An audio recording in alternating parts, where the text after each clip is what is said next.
이 소설의 독특함이죠, 그게. 감정이 없나? 이 주인공은 감정이 없나? 보물지도를 가지고 보물을 찾으러 떠나요. 근데 보물을 찾았을까요? 못 찾았을까요? 이들의 삶의 자세가 너무 마음에 들었어요. 세상에 슬픈 일이 많아요. 그쵸?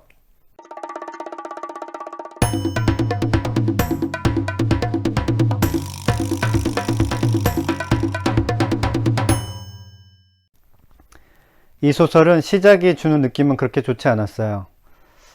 시작되는 문장은 이런 거야. 분만실 밖에서 아버지는 담배 한 갑을 다 피웠다고 한다. 이게 첫 번째 문장인데, 내가 담배 냄새를 싫어하니까, 그래서도 누가 담배를 피운다고 하니까 갑자기 거부감이 확 들더라고요. 아니, 초조한 것 같은데 왜 담배를 피우고 그러시나, 냄새나게 라는 생각이 그냥 나도 모르게 들었죠. 첫 문장은 좋은 인상을 주지 못했는데 그래도 한두 단락은 읽어봐야지 하고 생각하면서 글을 읽었어요. 소설의 화자는, 소설에서 이야기한 사람은 아기예요. 처음에 딱 아기가 이야기를 해요. 아기가 1인칭 주인공 시점으로 말을 하기 시작해요. 되게 특이하죠. 일단 여기서 호감이 1 상승했어요. 근데 아직 태어나지도 않은 아기가 자기만의 생각을 하면서 나한테 막 말을 걸고 있으니까, 이런 경험을 하는 건 되게 특별한 경험이잖아요. 소설이니까 가능한 이야기지, 세상에서는 불가능한 이야기니까. 그래서 일단 이거 좀 읽을만 하겠구나라는 생각이 들었어요. 근데 계속 아기로서 말하는 건 아니고 금방 이 아기가 커요. 두 번째 단락과 세 번째 단락을 읽으면 이 소설의 가장 주목할 만한 특징이 나와요. 나는 어떤 느낌을 받았냐면, 불행이 막 휙휙 지나가는구나, 그런 느낌을 받았어요. 이 소설의 주인공인 이 화자는 쌍둥이 자매 중에 동생으로 태어나는 아기예요. 근데 엄마가 쌍둥이 자매를 낳다가 목숨을 잃고 말아요.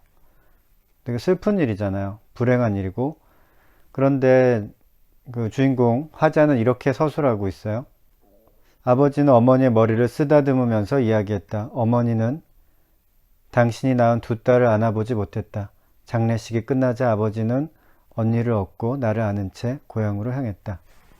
앞에서 말한 첫 번째 문장을 읽을 때만 해도 아이를 낳고 이제 엄마와 아빠가 대화하고 있나 보다 라고 생각했어요. 그런데 그 다음 문장에 보니까 엄마가 아기들을 낳다가 목숨을 잃은 것으로 나와요. 불행이 훅 들어왔는데 화자는 슬퍼하지 않고 그냥 그 다음 사건이 그냥 이어지죠. 아버지는 언니를 업고 나를 안고 고향으로 갑니다. 이렇게. 이 소설은 이런 식으로 불행한 일이 끊임없이 발생해요.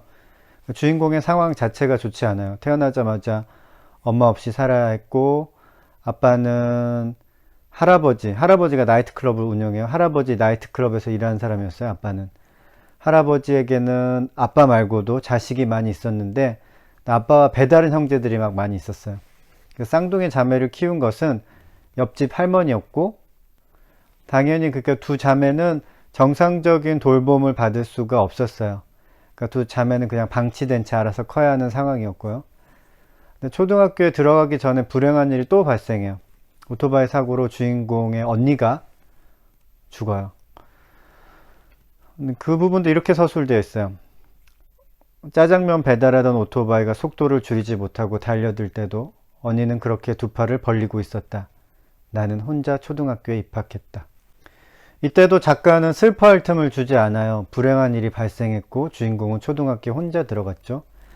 마치 언니가 죽지 않았다면 그냥 같이 학교를 다녔을 텐데 언니가 죽어서 혼자 다니게 되어서 유감이다, 이 정도로 하고 그냥 넘어가요. 이 작품에서는 이렇게 불행한 일이 막 계속 일어나요. 할아버지도 죽고, 아버지는 제대로 유산을 상속받지 못하고, 주인공인 나는 여행사에 취직을 했지만 별로 만족하지 못하고. 근데 주인공 그냥 불행한 일을 그냥 흘려보내요. 그냥 담담하게 받아들인다는 표현도 어울리지 않는 것 같아요. 왜냐하면 받아들이지 않는 것 같거든요. 그냥 흘려보내요. 엄마는 죽었고, 언니도 죽었고, 할아버지도 죽었고, 아빠는 유산을 못 받았고, 그리고 아빠는 집을 나갔고, 되게 슬프고 불행한 일들인데, 그냥 주인공은 아무렇지도 않게 그냥 그런 일이 발생했다고 그냥 말을 해요. 이 소설의 독특함이죠, 그게. 감정이 없나? 이 주인공은 감정이 없나? 하고 생각이 들 정도로 그냥 불행한 일, 슬픈 일들이 그냥 발생해요. 근데 이 소설의 마지막 단락에서 주인공은 언니와 있었던 일을 추억하면서 언니에게 말을 걸어요. 그러니까 주인공은 1월 1일 새벽 12시 31분에 태어났고 언니는 12월 31일 밤 11시 34분에 태어났어요. 그래서 주인공이 하는 이야기예요. 12월 31일 밤 나는 차를 몰고 영동 고속도로를 달렸다. 고속도로는 일출을 보러 가려는 사람들로 밀렸다. 나는 앞차의 브레이크 등을 바라보며 운전을 했다. 시계가 11시 34분을 가리켰다. 생일 축하해 언니. 나지막하게 중얼거렸다. 언니가 몇 년만 더 살았다면 틀림없이 내 스티커가 더 많았을 거야. 그러면 내가 언니가 될 수 있었을 텐데. 치사해. 이 문장들 어때요? 슬픔이 느껴지죠? 그러니까 주인공이 감정이 있었더라고. 말을 안 했을 뿐이죠. 내가 느낄 때는 주인공은 슬픔을 못 느끼는 사람이 아니라 슬픔에 매여 있지 않을 뿐이구나. 그런 생각이 들었어요. 슬픈 일은 슬퍼야 정상이잖아요. 기쁜 일에 기뻐하고 슬픈 일에 슬퍼해야 되는 거죠.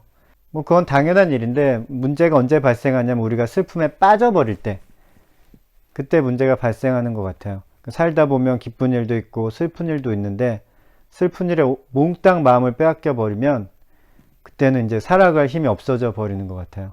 그러니까 이 소설을 읽으면 그래 슬퍼할 때는 슬퍼해도 거기에 매이지는 말자 그런 생각이 들었어요.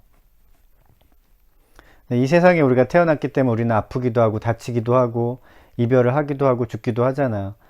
슬픈 일 천지죠 세상이. 하지만 세상에 기쁜 일도 많이 있어요. 태어나지 않았다면 사실 슬픔조차도 느끼지 못했을 텐데 살아있는 것 자체가 어떻게 보면 기쁜 일이기도 하죠. 그런데 이 소설에 이렇게 슬픈 일만 막 있는 건 아니에요. 주인공은 보물지도를 가지고 제목에서처럼 보물지도가 나와요. 보물지도를 가지고 보물을 찾으러 떠나요. 이 보물지도를 어떻게 얻었냐면 가출한 고등학교 2학년 여학생을 만나는데 그 학생의 아버지가 10년간 금고에 간직해 두었다는 보물지도를 한 장 보여주면서 같이 찾으러 가자고 이 주인공한테 제안을 해요. 그래서 주인공과 주인공의 친구 2명 그리고 그 고등학생과 함께 보물을 찾으러 떠납니다. 보물을 찾으러 가기 위해 운전도 배우고 차도 사고 땅을 파고 이제 보물을 운반하기 위해서 또 체력 훈련도 해요. 그 후에 이제 보물을 찾으러 가요. 보물을 찾았을까요? 못 찾았을까요? 보물을 찾기 위해 땅을 파고 그 후에 일어나는 일이 있어요. 그 후에 무슨 일이 일어났겠죠? 보물을 찾았던지 아니면 찾지 못했던지 그 일도 나는 되게 인상에 남았어요.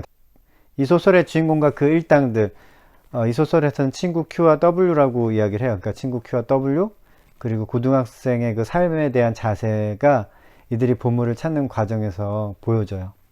나는 근데 이들의 삶의 자세가 너무 마음에 들었어요. 소설을 보면 나는 독특함만을 무기로 삼는 소설들이 있어요. 근데 나는 그런 소설들을 별로 좋아하지 않아요. 좋아하지 않는 정도가 아니라 사실 읽고 싶지가 않아요. 그런 소설들은. 그러니까 내가 읽는 것, 내가 보는 것은 나의 일부가 되는 거잖아요. 좋은 것을 골라보고 또 골라 읽을 필요가 있다고 생각을 해요. 그러니까 새로운 건 다 좋은 거야 라는 태도로 글을 쓰는 작가들이 많이 있거든요. 근데 나는 그런 작가들이 좀 별로예요.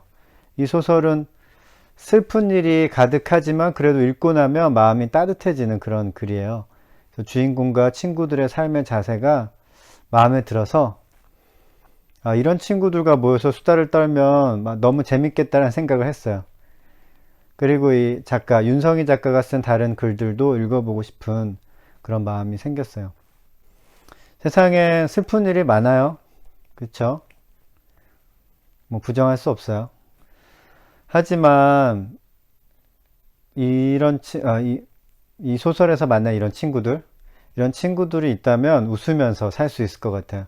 소설 속의 이 친구들을 당신한테 소개해주고 싶어요. 아마 마음이 이 친구들 만나면 당신 마음이 유쾌해질 거예요.